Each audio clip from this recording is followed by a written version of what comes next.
সালাম আলাইকুম সবাইকে। আজকে আপনাদেরকে ডেঞ্জারাস থিওরির মাধ্যমে ইজিলি চিনিয়ে দেব প্রেজেন্ট ইনডিফিনিট এবং প্রেজেন্ট পারফেক্ট টেন্স। অর্থাৎ এখানে দেখেন এই যে ডেঞ্জারাস, এই ডেঞ্জারাস দিয়ে আপনি মনে রাখবেন প্রেজেন্ট ইনডিফিনিট টেন্স এবং ইজিলি দিয়ে মনে রাখবেন প্রেজেন্ট পারফেক্ট টেন্স। চলেন আমরা একটু দেখে নিই।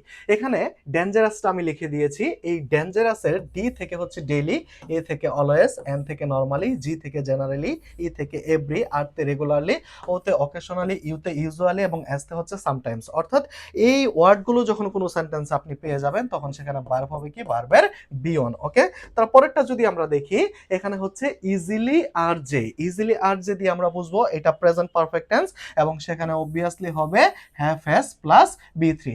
যেমন ইতে কি, ইতে হচ্ছে এবার, এতে হচ্ছে অলরেডি, এসতে হচ্ছে সোফার, আইতে ইমিডিয়েটলি, এলতে লেটলি, ও আইতে ইয়েট, তারপর আরতে হচ্ছে রিসেন্টলি এবং যেতে হচ্ছে জাস্ট অথবা জাস্ট নাও।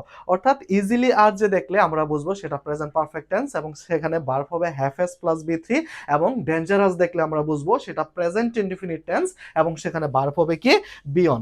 যেমন আমরা এক্সাম্পল দেখলে জিনিসটা আরো বুঝতে পারি, হি ডেজ টু স্কুল এভরিডে।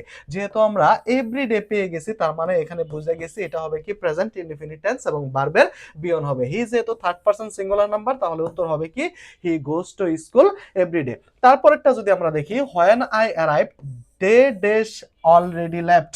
তার মানে কি অলরেডি আমি পেয়ে গেছি, আমি আর বাংলাও করব না, কিছুই করব না। তার মানে কি আমি ইজিলি আরজি থেকে অলরেডি পেয়ে গেছি। আমার উত্তর হবে কি হ্যাভ অথবা হ্যাজ প্লাস বি থ্রি। তাহলে এখানে হ্যাভ অথবা হ্যাজ প্লাস বি থ্রি কই আছে?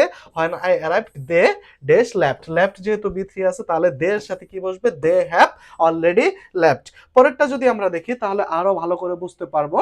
যেমন she dash the letter just now. Just now, now, just now, just now যদি পেয়ে যাই তাহলে সেটা হবে কি প্রেজেন্ট পারফেক্ট টেন্স এবং সেখানে ভার্বটা হবে কি হ্যাভ অথবা হ্যাজ প্লাস বি থ্রি। তাহলে শি যেহেতু থার্ড পারসন সিঙ্গুলার নাম্বার তাহলে হবে কি she has written the letter just now, দেখি আমরা চিনে ফেললাম। তারপর যদি বলি he usually dash tea in the morning. Usually যেহেতু আছে তার মানে আমরা বুঝে গেছি এটা ডেঞ্জারাস থেকে আসছে, এটা হবে কি ভার্বের বিয়ন। তাহলে ড্রিঙ্ক হবে না, ড্র্যাঙ্ক হবে না, ড্রাঙ্ক হবে না। হি যেহেতু থার্ড পারসন সিঙ্গুলার নাম্বার তাহলে মূল ভার্বের সাথে এস বাই এস যুক্ত করে উত্তর হবে কি ড্রিঙ্কস।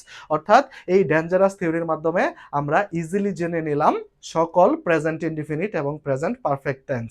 থ্যাংক ইউ সবাইকে, সবাই ভালো থাকবেন।